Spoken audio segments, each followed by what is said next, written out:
Mais la fille qui met la cigarette piquant que tu viennes du feu, ça m'énerve, par exemple. Et j'aime bien les filles qui ont un caractère de mec. Qui était le véritable amour de la vie de Johnny Hallyday? Cette question hante les fans depuis la mort du taulier en décembre 2017. Deux femmes se détachent. Sylvie Vartan, la première épouse, celle avec qui il a vécu 15 ans de passion dévorante. Et Laetitia, la dernière, celle qu'il a accompagnée pendant 23 ans jusqu'à son dernier souffle. Deux histoires d'amour. Deux femmes diamétralement opposées. Deux époques de la vie de Johnny. Mais laquelle était vraiment son grand amour? Celle de sa jeunesse, avec qui il a tout construit, avec qui il a explosé sur scène, avec qui il a connu la gloire, ou celle de sa maturité, qu'il a soignée, qu'il a protégée, qu'il a accompagnée jusqu'à la fin. Johnny lui-même a donné des réponses contradictoires selon les périodes de sa vie. En 1979, il écrivait que Sylvie était sa préférence. En 1995, quand il rencontre Laetitia, il déclare que c'est la dernière femme de sa vie. Alors qu'y croire? Les mots changent avec le temps, les amours aussi. Ce que nous allons découvrir aujourd'hui va bien au-delà d'une simple question de chronologie. C'est l'histoire de deux amours impossibles à comparer. Et à la fin, vous comprendrez pourquoi personne ne peut vraiment répondre à cette question. Pour comprendre l'ampleur de la relation entre Johnny et Sylvie, il faut remonter en décembre 1961, l'Olympia de Paris. Sylvie Vartan, jeune chanteuse de 17 ans à peine, assure la première partie de Vince Taylor. Eddie Vartan, son frère, présente sa sœur à Johnny Hallyday. Le rocker est déjà une star. À 21 ans, il enflamme la France entière avec son rock sauvage importé d'Amérique. Sylvie, elle, n'est qu'une débutante prometteuse. Mais le coup de foudre est immédiat. Johnny lance à Eddie « Je me la ferai bien » sans savoir qu'il parle de la sœur de son ami. En 1962, Sylvie devient la première partie de Johnny en tournée. Officiellement, ils sont juste des collègues. Officieusement, ils vivent déjà une histoire passionnée qu'ils cachent aux médias. Quand la presse les interroge, ils répondent qu'ils ne sont que des copains. Mais tout le monde voit bien qu'il se passe quelque chose. La chimie entre eux est explosive. Sur scène, dans la vie, partout. Ils sont jeunes, beaux, talentueux. Ils incarnent la génération yéyé. Cette jeunesse insouciante et rebelle qui révolutionne la France des années 60, le 22 juin 1963, un événement marque l'histoire. Pour le premier anniversaire du magazine Salut les copains, Europe 1 organise un concert gratuit place de la Nation à Paris. Johnny et Sylvie sont à l'affiche. On attend 30 000 personnes. Il en vient plus de 150 000, une marée humaine, une hystérie collective. Le lendemain, la presse ne parle que des débordements, des vitrines cassées, des voitures retournées, mais pour Johnny et Sylvie, c'est la consécration. Ils sont au sommet. En 1964, Johnny part faire son service militaire. 15 mois loin de Sylvie. 15 mois qui auraient pu les séparer. Mais au contraire, l'absence renforce leur amour. Sylvie lui écrit, elle l'attend fidèlement. Johnny obtient une permission spéciale pour l'épouser. Le 12 avril 1965, à Loconville, dans l'Oise, ils se marient. Ils voulaient une cérémonie discrète. C'est l'inverse qui se produit. Plus de 2000 journalistes envahissent la petite commune. Des hordes de fans hurlent « c'est le chaos », le mariage du siècle. Jean-Marie Perrier est témoin. Aux côtés de Carlos, la France entière suit l'événement comme un conte de fées rock'n'roll.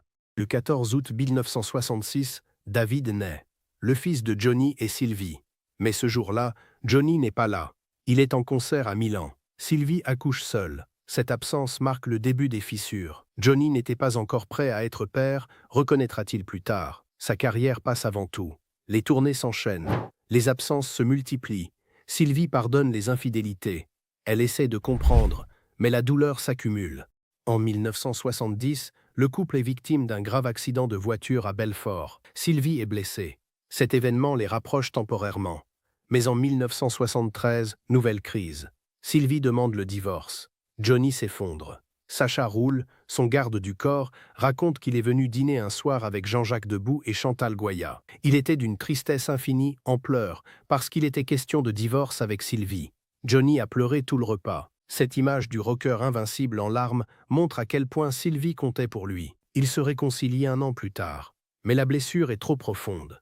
Ce sera la véritable raison de notre divorce en 1980, confiera Sylvie des années plus tard. Entre 1973 et 1980, ils alternent entre moments de bonheur intense et disputes violentes. En 1979, Sylvie déclare que c'est sa plus grande année de bonheur avec Johnny. Et Johnny écrit à son propos « Sylvie, je la préfère à tout. Elle est ma préférence à moi. » Ces mots sont magnifiques. Ils montrent un amour profond, sincère, indestructible.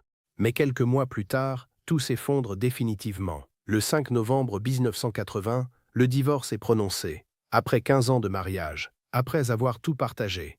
La gloire, les tournées, les succès, les échecs, un fils, Sylvie ne supporte plus.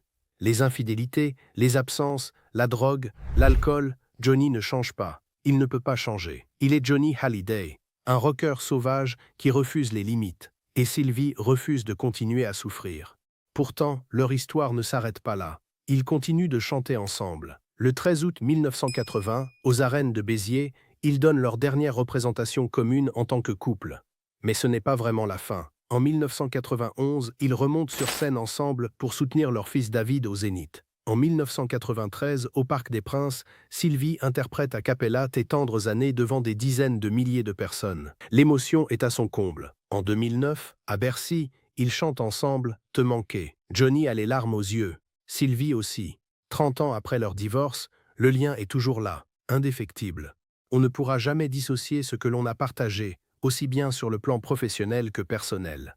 Nous étions au diapason. Sylvie a prononcé ces mots en janvier 2025, lors de ses adieux à la scène. 7 ans après la mort de Johnny, elle affirme que leur histoire reste unique, indissociable, éternelle. Sylvie et Johnny ont chanté ensemble 55 duos sur 39 titres différents. Ils ont partagé la scène des centaines de fois. Ils ont incarné un rêve, une époque, une génération. Pour beaucoup, Sylvie reste la véritable femme de Johnny. Celle de sa jeunesse, celle de ses plus grands succès, celle qu'il a connue avant la gloire et qui est restée malgré tout. Mais il y a une autre femme. Une femme qui a partagé la vie de Johnny pendant 23 ans. Plus longtemps que Sylvie, plus longtemps que toutes les autres. Laetitia. Le 25 mars 1995, Johnny Hallyday débarque à Miami. Il revient d'un tournage de clip au Nouveau-Mexique. Il devait rentrer directement à Paris, mais décide de faire une escale en Floride. Une ville qu'il connaît mal. Il s'ennuie au bout de 2 jours. Un ami, Jean Roche, lui propose de dîner. Une Bentley arrive. À l'intérieur, 2 superbes jeunes femmes et un homme au volant. André Boudou, le père de Laetitia.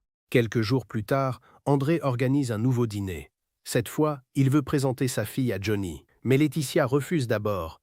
Elle ne veut pas passer la soirée avec un homme de la même génération que son père. Elle a 20 ans, Johnny en a 52, 32 ans de différence. Pourtant, au dernier moment, elle change d'avis.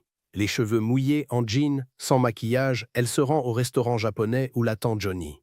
Et là, tout bascule. Quand j'ai vu Laetitia pour la première fois, je me suis dit que j'aimerais bien passer ma vie avec elle. Confiera Johnny. Le coup de foudre est immédiat. Laetitia, intimidée, baisse les yeux de peur de trop rougir. Johnny, homme de 52 ans, se sent soudainement rajeuni. Ils parlent toute la nuit. Malgré leur différence d'âge, il y a comme un lien entre leurs vies. Notre façon de nous battre contre nos démons, explique Johnny. Laetitia était maigre. Elle ne s'aimait pas. Elle m'a raconté son combat contre l'anorexie. Cette rencontre est une délivrance pour les deux. Laetitia sort d'une période sombre. J'étais au fond du trou d'une période compliquée de ma vie, assez torturée, assez fragile. Je ne me raccrochais plus à la vie, c'est comme un suicide silencieux, confiera-t-elle des années plus tard. Johnny représente une bouée de sauvetage. J'ai rencontré Johnny avant qu'il ne soit trop tard. Ce fut salutaire. Je croyais enfin en quelque chose. Je n'étais jamais tombée amoureuse. Je n'avais connu que des déceptions avec les garçons. Et là, non seulement l'amour existait, mais en plus il était possible. De son côté, Johnny trouve enfin la stabilité dont il a tant besoin. Après Sylvie, il a enchaîné les relations. Elisabeth Etienne, avec qui il s'est marié et rapidement divorcé. Nathalie Bey, la mère de Laura, avec qui il n'a jamais pu construire quelque chose de durable. Adéline Blondiot, qu'il a épousée 2 fois et dont il a divorcé 2 fois. Johnny ne sait pas vivre seul. Il ne supporte pas de dormir seul dans un lit. Il a besoin d'amour. Constamment, et avec Laetitia, il sent que c'est différent. C'est vrai que je me suis toujours dit que c'est la dernière femme de ma vie, je le pense vraiment. Elle me donne tout ce qu'on ne m'a jamais donné. Un an jour pour jour après leur rencontre, le 25 mars 1996, ils se marient à Neuilly-sur-Seine. Nicolas Sarkozy, alors maire de la commune, les unit civilement. Laetitia a 21 ans, Johnny 52. L'entourage du rocker est sceptique. Beaucoup pensent que cette jeune fille est une arriviste, qu'elle profite de la célébrité de Johnny, qu'elle ne restera pas. Mais il se trompe. Laetitia ne cherche pas la gloire. Elle refuse de reprendre le mannequinat. Elle ne veut pas devenir chanteuse ou actrice. Elle veut juste être la femme de Johnny. Exclusivement, passionnément. Comme le dira l'acteur Tiki Holgado, elle s'occupe uniquement de tout ce qui peut lui faire plaisir. Laetitia se consacre entièrement à son homme. Elle devient sa femme, son amie, son assistante, sa directrice artistique. Elle endosse tous les rôles pour son bonheur. Et ça fonctionne. Johnny, pour la première fois de sa vie, connaît une stabilité familiale. Une vie de couple qui dure, qui traverse les années sans exploser. En 2004, ils adoptent Jade au Vietnam. Johnny a 61 ans quand il devient père pour la 3e fois. Cette adoption comble un vide. Laetitia et Johnny ont longtemps rêvé d'avoir un enfant ensemble. Mais Laetitia est stérile, sans doute à cause de son anorexie passée. Elle a vécu plusieurs fausses couches. La douleur était immense. L'adoption leur offre enfin la famille dont ils rêvaient. En 2008, ils adoptent Joy, 2 petites filles vietnamiennes qui deviennent le centre de leur vie. Mais Laetitia ne se contente pas d'être une mère et une épouse. À partir des années 2010, elle devient la manageuse de l'ombre de Johnny. Elle renouvelle son entourage musical. Elle éloigne les vieilles gloires comme Jean-Claude Camus, le fidèle producteur. Elle fait travailler Johnny avec des artistes plus jeunes. Mathieu Chédid, Yarol Poupeau, Maxime Nucci. Elle modernise l'image de son mari. Certains proches critiquent cette stratégie. Ils accusent Laetitia de faire le ménage dans l'entourage, d'isoler Johnny. Mais elle estime faire ce qui est bon pour sa carrière. En 2009, Johnny est hospitalisé d'urgence en Californie. Il est placé 2 fois en coma artificiel. Sa vie ne tient qu'à un fil. Laetitia veille sur lui jour et nuit. Elle le ramène à la vie. Cet épisode marque un tournant. Laetitia devient encore plus influente, plus protectrice. Certains diront plus contrôlante. Mais elle se voit comme la gardienne de Johnny, celle qui le protège de lui-même, de ses démons, de ceux qui veulent profiter de lui. Pendant 23 ans, Laetitia et Johnny ne se quittent jamais. Ils vivent à Gstad, puis à Los Angeles. Ils voyagent ensemble. Ils élèvent leurs filles ensemble. Ils affrontent ensemble les scandales, les critiques, les procès. En 2017, quand Johnny apprend qu'il a un cancer du poumon, Laetitia est là. Elle l'accompagne dans les traitements. Elle le soutient quand il décide de faire une dernière tournée malgré la maladie. Les vieilles canailles. Johnny veut être sur scène jusqu'au bout. Laetitia accepte même si elle sait que ça le fatigue. Elle respecte sa volonté. Le 5 décembre 2017, Johnny s'éteint à Marne-la-Coquette. Laetitia est à ses côtés. Elle tient sa main jusqu'à la fin. Il est parti heureux, dira-t-elle plus tard. Heureux d'avoir vécu cette vie. Heureux d'avoir connu cet amour. 23 ans de mariage. La plus longue union de Johnny, celle qui l'a accompagné jusqu'à son dernier souffle. Alors qui était le véritable amour de la vie de Johnny Hallyday? Sylvie ou Laetitia? La question semble simple, mais la réponse est vertigineuse de complexité. Car ces 2 femmes représentent 2 Johnny différents. Sylvie, c'est le Johnny de la jeunesse. Celui des années 60 et 70, le rocker sauvage qui conquiert la France. Celui qui vit à 100 à l'heure, qui enchaîne les excès, qui brûle sa vie par les 2 bouts.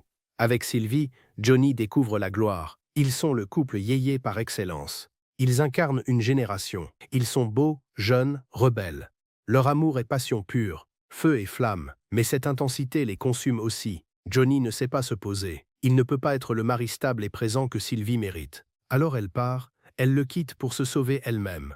Laetitia, c'est le Johnny de la maturité, celui qui a 52 ans quand il la rencontre, qui a déjà tout vécu, qui cherche enfin la stabilité. Avec Laetitia, Johnny trouve la paix. Pour la première fois, une femme accepte de se consacrer entièrement à lui, de ne pas avoir de carrière personnelle, de juste être là, toujours. Laetitia ne le juge pas, elle ne lui demande pas de changer, elle l'accepte tel qu'il est. Avec ses failles, ses démons, ses erreurs, elle devient son pilier, celle qui le tient debout quand tout s'effondre, celle qui le ramène à la vie quand il frôle la mort, celle qui l'accompagne jusqu'au bout. Mais peut-on vraiment comparer ces 2 amours? Sylvie et Johnny se sont aimés dans la tempête, dans le chaos créatif de leurs 20 ans. Ils ont tout construit ensemble. David est leur fils, leurs 55 duos sont leur héritage commun. Même après le divorce, le lien ne s'est jamais brisé. Sylvie reste la femme qui a partagé sa jeunesse. Celle qu'il aimait encore en 1979 quand il écrivait qu'elle était sa préférence. Celle avec qui il chantait encore en 2009 avec les larmes aux yeux. Laetitia et Johnny se sont aimés dans la durée, 23 ans. Ils ont adopté 2 enfants ensemble. Jade et Joy sont leur famille. Laetitia a accompagné Johnny dans ces dernières années. Elle l'a vu vieillir. Elle l'a vu affronter la maladie. Elle était là quand il est mort. Elle a fermé ses yeux. C'est elle qui l'a choisi pour l'accompagner jusqu'à la fin. C'est elle qui l'a nommé dans son testament comme héritière universelle. Geste d'amour ou manipulation, personne ne le saura jamais vraiment. Certaines rumeurs circulent. Des proches affirment que Johnny, dans ces derniers mois, n'était plus vraiment lui-même, que les médicaments altéraient son jugement, que Laetitia aurait profité de cette faiblesse pour l'isoler de ses vieux amis. Pour le couper de David et Laura, Eddie Mitchell parle de Johnny gouroutisé. Jean-Marie Perrier affirme que Johnny n'aurait jamais déshérité ses enfants. Sylvie Vartan doute que le testament traduise sa volonté. Toutes ces voix s'élèvent contre Laetitia. Mais sont-elles justes? Laetitia, elle, défend son amour. Elle affirme que Johnny était lucide jusqu'au bout, qu'il a fait ses choix en toute conscience, qu'il l'aimait plus que tout. Mon homme pouvait-il être manipulé? C'est mal le connaître, les détracteurs voient en elle une manipulatrice. Ses défenseurs voient une femme dévouée qui a sacrifié sa vie pour l'homme qu'elle aimait. La vérité se situe probablement quelque part entre les deux. Laetitia a été une épouse aimante, mais elle a aussi été une gestionnaire stricte de la carrière et de la vie de Johnny. Elle a pris des décisions que certains jugent discutables. Elle a éloigné des gens que Johnny aimait, mais elle l'a fait en pensant le protéger. Au fond, peut-être que Johnny a eu deux grands amours dans sa vie. Pas un, deux. Sylvie pour sa jeunesse, Laetitia pour sa maturité. Deux femmes qui ont marqué deux périodes distinctes de son existence. Deux amours incomparables parce que fondamentalement différents. Sylvie, c'était la passion destructrice. Laetitia, c'était la stabilité protectrice. Les deux étaient nécessaires. Les deux ont façonné l'homme qu'il était. Johnny lui-même n'a jamais tranché. En 1979, il écrivait que Sylvie était sa préférence. En 1995, il disait que Laetitia était la dernière femme de sa vie. Ces deux déclarations sont vraies, à des moments différents, dans des contextes différents. L'amour évolue, change, se transforme. On n'aime pas à 20 ans comme on aime à 50. On n'aime pas dans la passion folle comme on aime dans la tendresse du quotidien. Alors, qui était le véritable amour de la vie de Johnny Hallyday? La réponse dépend de ce qu'on entend par amour. Si c'est la passion, la folie, l'intensité dévorante, c'est Sylvie. Si c'est la durée, la fidélité, l'accompagnement jusqu'à la mort, c'est Laetitia. Si c'est l'héritage artistique, les duos légendaires, l'époque yéyé, c'est Sylvie. Si c'est la famille, les enfants adoptés, les dernières années, c'est Laetitia. Chacune a sa légitimité, chacune a sa vérité. Et peut-être que c'est ça la vraie réponse. Johnny a aimé deux femmes.